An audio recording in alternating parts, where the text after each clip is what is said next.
In 1845, Ireland's potato harvests, long a staple of the Irish diet, began to blacken and die.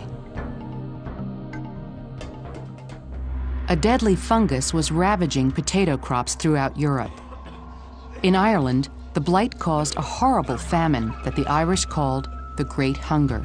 It killed 1 million or more people and forced many others to leave the country.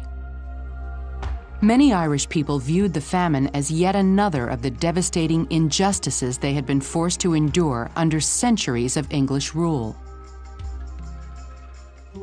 The English conquest and domination of Ireland had begun with invasions in the 1100s. English and Scottish settlers colonized Ireland and took possession of most of the best farmland. Irish peasants were forced to farm land owned by powerful absentee landlords who controlled vast estates from their homes in England. Absentee landlords didn't demand only labor from the peasants living on their land. The Irish were also forced to pay high rents.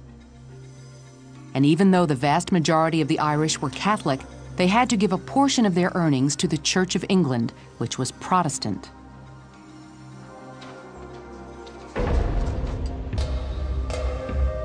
Irish peasants lived in desperate poverty.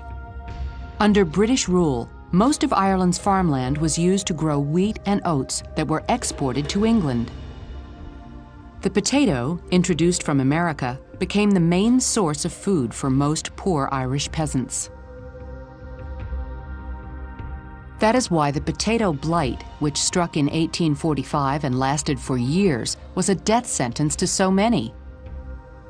Barley and oat crops were not affected, but instead of providing food to the peasants, absentee landlords continued to ship their crops out of Ireland.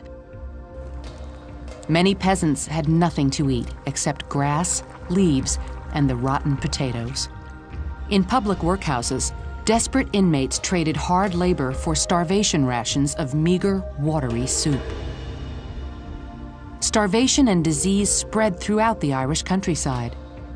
Whole villages were filled with the dead and dying. A growing number could not make their rent payments, and the landlords dealt with them swiftly and harshly.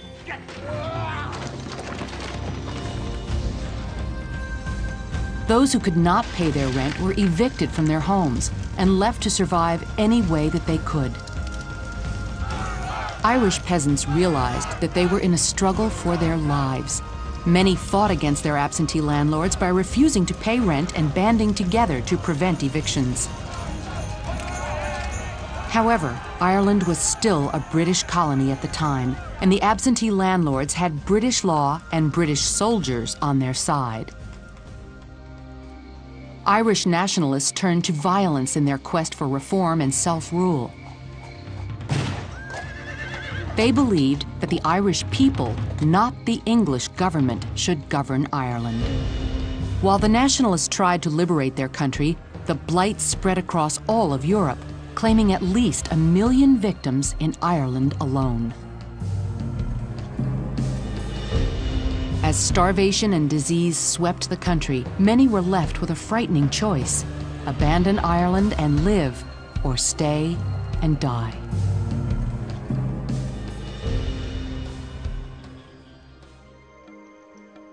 With few options, approximately 1.5 million Irish left their homes and their families for America, a land of opportunity and hope. A few would return, but most would never see Ireland again. The desperate men and women who immigrated to the United States built new lives in some of the nation's largest cities. Though it was difficult to start over in a new country, the Irish immigrants and their descendants gradually overcame poverty and discrimination.